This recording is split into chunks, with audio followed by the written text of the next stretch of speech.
వాక్య ధ్యానం కొరకు ఐజయా చాప్టర్ 43 వర్స్ 1. యెషయా గ్రంథం 43వ అధ్యాయము మొదటి వచనంలోని ఆఖరి వాక్య భాగాన్ని చదువుకుందాం.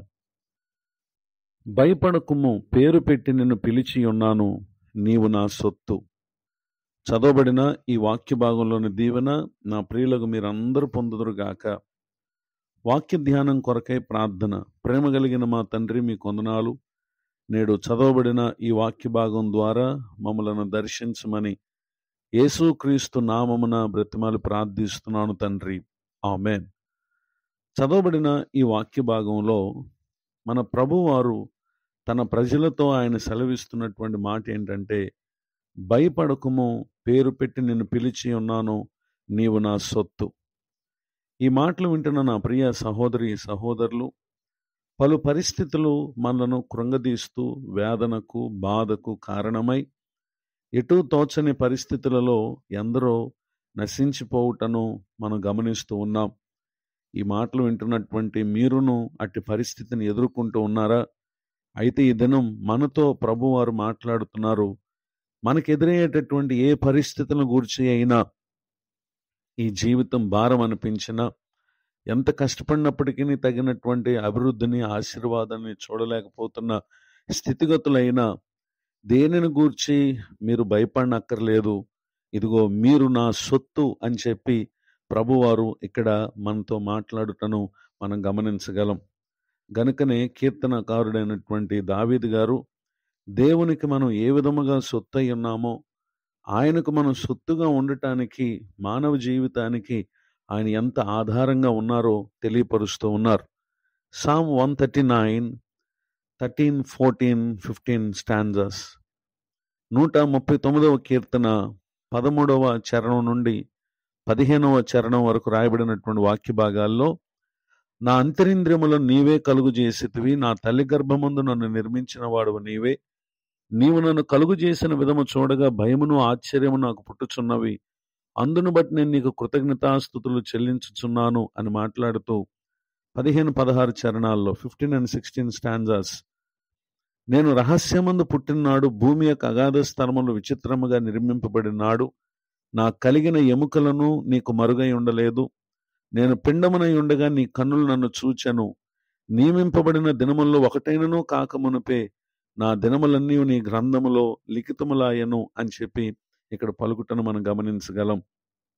నిజమే, తన సొత్తని మనకు తెలియపరుస్తున్నటువంటి దేవుడు, ఆయన మనలను సృజించినటువంటి దేవుడు, నిర్మించినటువంటి దేవుడు, తల్లి గర్భములో నుండి ఆయన మనలను పుట్టింప చేసినటువంటి దేవుడు అనేటటువంటి విషయాన్ని దేవుని యొక్క వాక్యం తెలియపరుస్తూ ఉంది.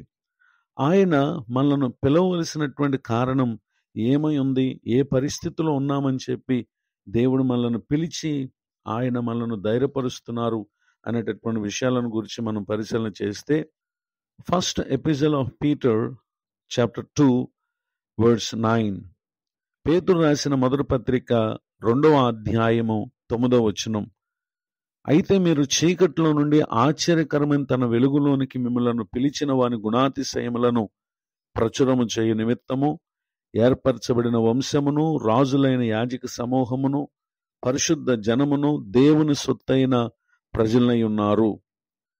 10వ వచనం 10th verse, ఒకప్పుడు ప్రజగా ఉండక ఇప్పుడు దేవుని ప్రజ అయితిరి, ఒకప్పుడు కనికరింపబడక ఇప్పుడు కనికరింపబడితిరి. చదవబడినటువంటి ఈ వాక్య భాగంలో ప్రభువారు ఆయన మనల్ని ఎక్కడి నుండి పిలిచారు అని అంటే, చీకటిలో నుండి ఆయన మనలను పిలిచినటువంటి విషయాలను మనం చూస్తూ ఉన్నాం. ఈ చీకటి అని అనగా Paul's epistle to Ephesians chapter 2 verse 3, ఎఫెసీయులకు రాసినటువంటి పత్రిక 2వ అధ్యాయము 3వ వచనం, వారితో కలిసి మనం అందరమును శరీరము యొక్కయు మనసు యొక్కయు కోరికలు నెరవేర్చుకొనుచు మన శరీరాశలను అనుసరించి మునుపు ప్రవర్తించుచు కడమ వారి వలనే స్వభావ సిద్ధముగా దైవోగ్రతకు పాత్రులమై ఉంటిమి. నిజమే, దేవుని ఉగ్రతకు పాత్రులుగా ఉన్నటువంటి మన జీవితాలను దేవుడు ఆయన ఆశ్చర్యకరమైన తన వెలుగులోనికి పిలిచి ఉన్నారు. ఆయన తన సొత్తుగా ఉన్నటువంటి మనలను పిలవకపోతే మనకి గొప్ప భాగ్యము ఎంత మాత్రం కూడా మనకు లభించేది కాదు.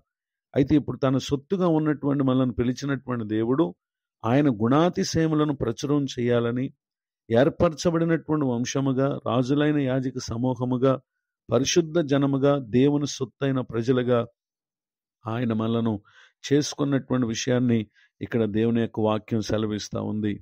ఈ మాటలు వింటున్నటువంటి నా ప్రియ సహోదరి సహోదరులు, ఈ మన జీవితం మన సొత్తు కాదు, దేవుడు మనకు అనుగ్రహించినటువంటి గొప్ప వరమే గనుక ఇట్టి స్థితిని అనుగ్రహించినటువంటి దేవుడు ఆయన అంటున్నారు కదా, భయపడకము, పేరు పెట్టి నిన్ను పిలిచి ఉన్నాను, నీవు నా సొత్తు.